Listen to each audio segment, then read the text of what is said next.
Taux de TVA pour les travaux de rénovation d'un logement.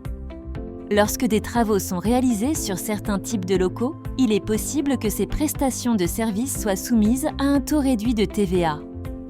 Le local doit remplir les conditions suivantes. Il doit avoir été achevé depuis plus de 2 ans. Il doit être destiné à être affecté ou être affecté à un usage d'habitation. Quels sont les travaux de rénovation concernés par un taux réduit de TVA?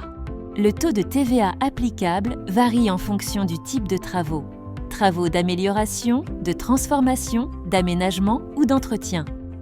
Les taux de la TVA applicables sont de 20% en France métropolitaine, 2,1% en Guadeloupe, en Martinique et à La Réunion. Ils concernent notamment les travaux suivants. Travaux d'urgence portant sur une chaudière collective ou sur un ascenseur. Toutefois,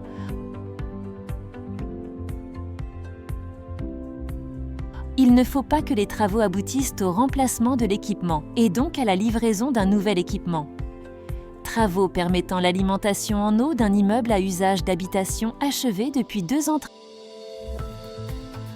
Travaux d'évacuation, des eaux pluviales, travaux de clôture, pose d'un portail, travaux d'avancée de toit, pergola, auvent, marquises, qui couvrent des surfaces attenantes à la construction déjà existante.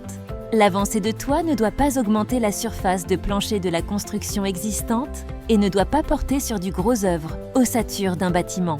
Par des travaux qui correspondent à la fourniture d'équipements ménagers, de mobilier ou l'acquisition de gros équipements fournis dans le cadre de travaux de remplacement d'un système de chauffage ou d'ascenseur n'est pas soumise au taux réduit.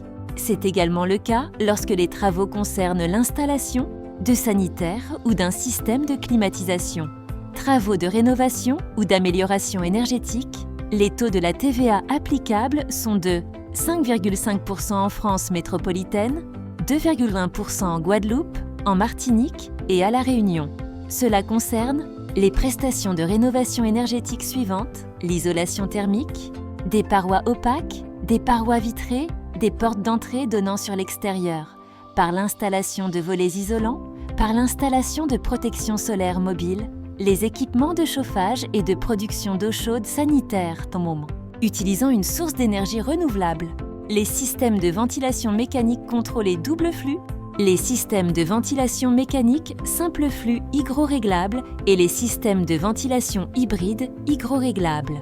Le calorifugage, des installations de production ou de distribution de chaleur ou d'eau chaude sanitaire. Les appareils de tondecentrotio, régulation de chauffage permettant le réglage manuel ou automatique et la programmation des équipements de chauffage ou de production d'eau chaude sanitaire.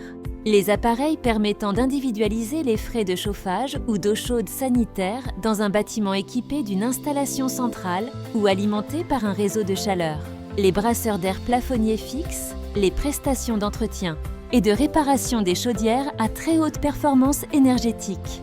Ces prestations doivent respecter les prescriptions indiquées dans le Code général des impôts, à savoir, dans tous les logements, même ceux achevés depuis moins de 2 ans, la livraison et l'installation de panneaux solaires d'une puissance inférieure ou égale à 9 kW seront soumises au taux réduit de 5,5% à compter du 1er octobre 2025. Ce taux réduit est soumis à certaines conditions, notamment l'obligation d'utiliser l'électricité produite directement sur place.